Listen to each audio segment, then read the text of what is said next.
Okay, a wink, a nod, a crossing of the arms, all nonverbal cues, but what do they mean, and can they influence the way people look at you? Professor Miles Patterson from the University of Missouri St. Louis is something of an expert on these matters, and he is here. Good morning, sir. Morning. Thanks for coming in. We were just talking as the segment started here.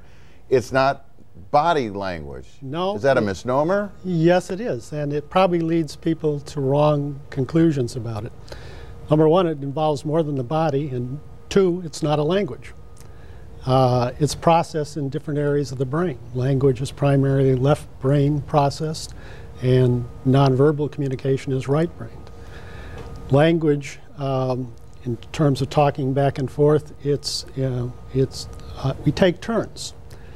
On the nonverbal side, I'm simultaneously sending and receiving, just as you are. Right. Much of this happens automatically, outside of awareness. We cannot not form impressions. Right. Can you so tell it right registers. now, by the way I'm sitting, that I'm nervous about what I'm sending you? I am. I'm sitting here, I'm like, is he dissecting me? Is he picking something up? Do I seem excited to talk to him? I hope so. That's not unusual. A lot of people feel very self-conscious. I don't do that. It doesn't help me much.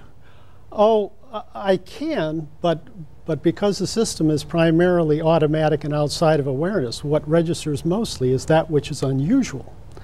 So if you were to go back or forward or completely avoid gaze, that would register. I'd make judgments. Gotcha. But I am simultaneously making judgments even outside of awareness, and they're registering. Well, so am I too, right? Correct.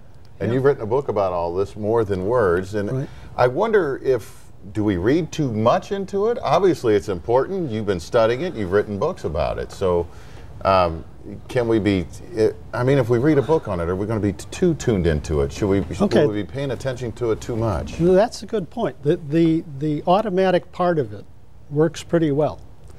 There are studies that literally show that in a tenth of a second, people are forming impressions. This happens without deliberation, and those judgments might be different if I sat there and thought about it. So sometimes we can literally hurt ourselves, make errors by thinking too much about something. In the same way that if I or you decided very deliberately to act a certain way or make a gesture, it would look phony. It would look out of place. Automatically, it works pretty well. I get told a lot that I seem angry or more frustrated than I actually am. I mean, I don't feel that way, but I'm giving off that vibe. Does your book go into that, or any sort of correction in terms of that, or what? You know, what's your book about? Okay, it's not particularly how to, or here is how you translate. Okay.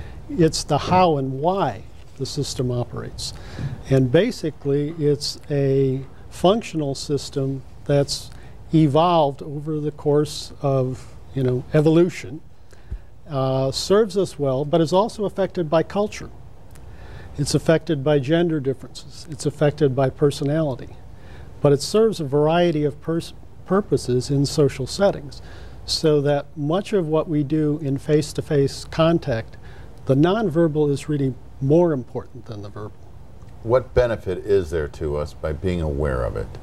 I mean, well, one thing you can do is realize how very subtle things happen. One of the things I do is study the subtle interactions between pedestrians as they pass on the sidewalk. Mm-hmm. Probably most people never even think about that. Right.